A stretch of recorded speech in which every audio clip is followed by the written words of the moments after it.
the BazarLoader malware, preying on enterprise and consumers' trust.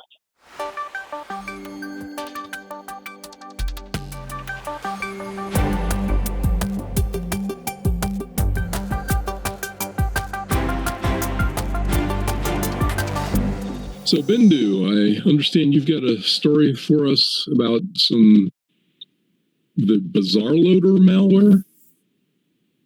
Yeah, Jim, BazarLoader is really, one of those malwares that is leveraging sort of trust in the collaboration tools like Slack and Basecamp, and it's a two-part campaign that they're running now. Where in the first part, it's basically email messages with links to malware payloads, and then there's a secondary campaign that's really aimed at the consumer level, where the attackers are also using a voice call element, right? So, this BazarLoader, it's been around for some time. It's written in C++, and the primary function is basically downloading and executing additional modules. And, since it's been in the wild since about last April, so, right after sort of the start of COVID, we are seeing different variants that are coming about according to researchers, right? So there's basically continued development of this malware. And, this is now being used to stage the Ryuk ransomware. And again, that is something that's really, TrickBot and Ryuk have been, pretty prevalent, and, it's attacking, the adversaries are really launching these attacks on employees of larger organizations with sort of emails that talk about, customer service, contracts, invoice, payroll, and the links inside these emails are actually hosted on Slack or Basecamp, cloud storage, and it appears to be legitimate. It's targeting workers in an organization that uses one of these platforms, especially given remote working. These are good in terms of collaboration tools being,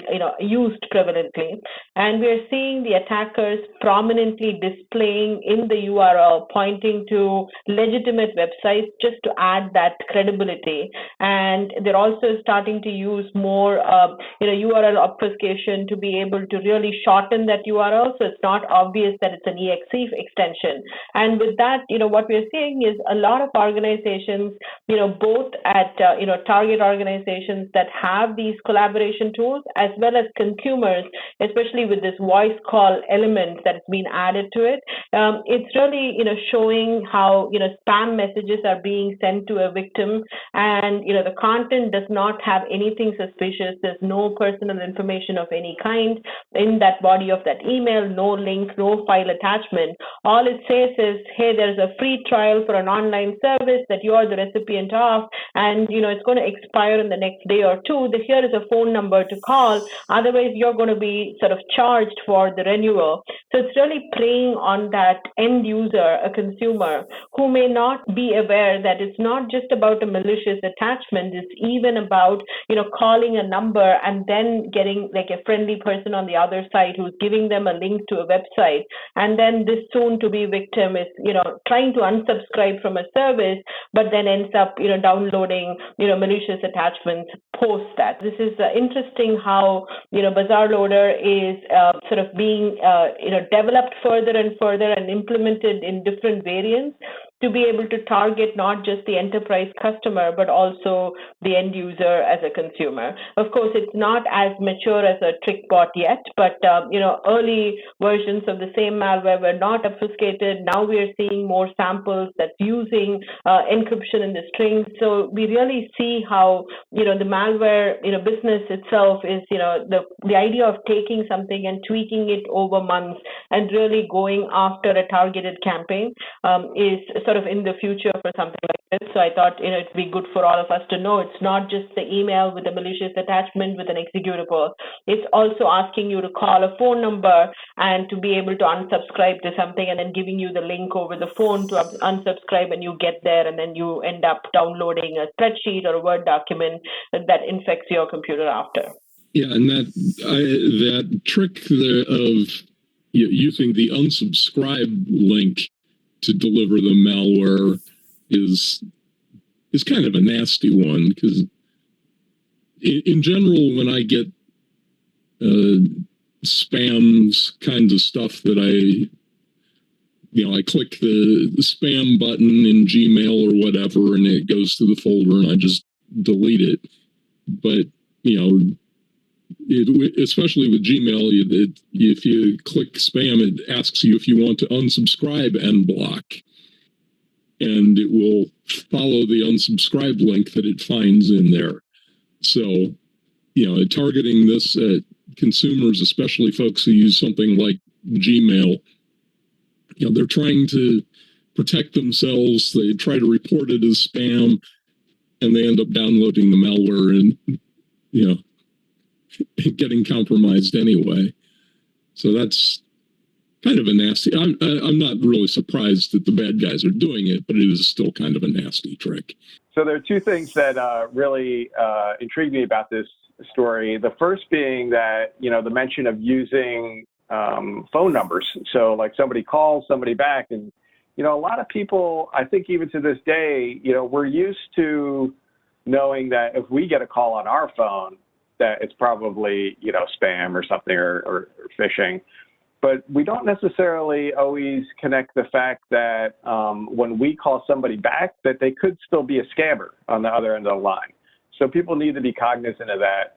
That's, especially with the tech support scams, there's a lot of other ones out there that do this. They will answer the phone, and they'll still talk to you and trick you into installing malware under the guise of something else. So, that was an interesting angle there.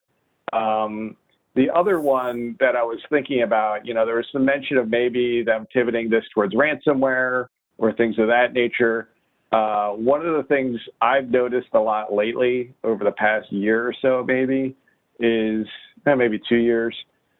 In the old days with ransomware, they were pretty indiscriminate. They would just target like individual persons' workstations, and they would encrypt those persons' documents and try to ransom that one person at a company or something like that.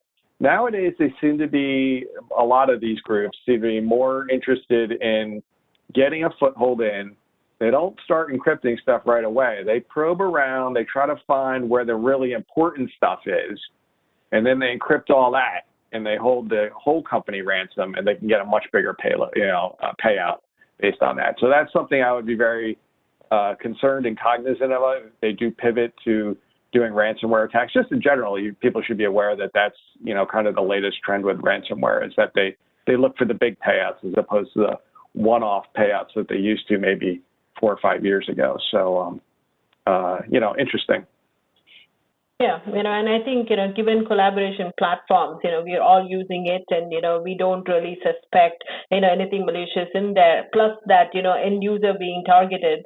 So under both counts, right, both as enterprises as well as, end users, we have to be aware of how a malware, is being tweaked, and to be able to sort of test it out towards a targeted campaign. And this is why we do these sessions, right? It may not be a threat just yet, but to be able to, know that this is probably something that, we're going to see in the future, and sort of have a leg up there, right? So. Right. And like you said, the delivery as well, or we touched upon, a lot of people think the only way you can get delivery of malware to your machine is through an email, or I'm going to browse to a website, maybe from a link in an email. But with the phone call situation, a lot of people don't think about what's happening when they're on the phone, and they're thinking that what that person's telling them is a good place to go. And that's another avenue, even though usually through a browser, it's another avenue for malware delivery where they're, playing the con man role, and they're convincing you into doing this. So something to be watchful for.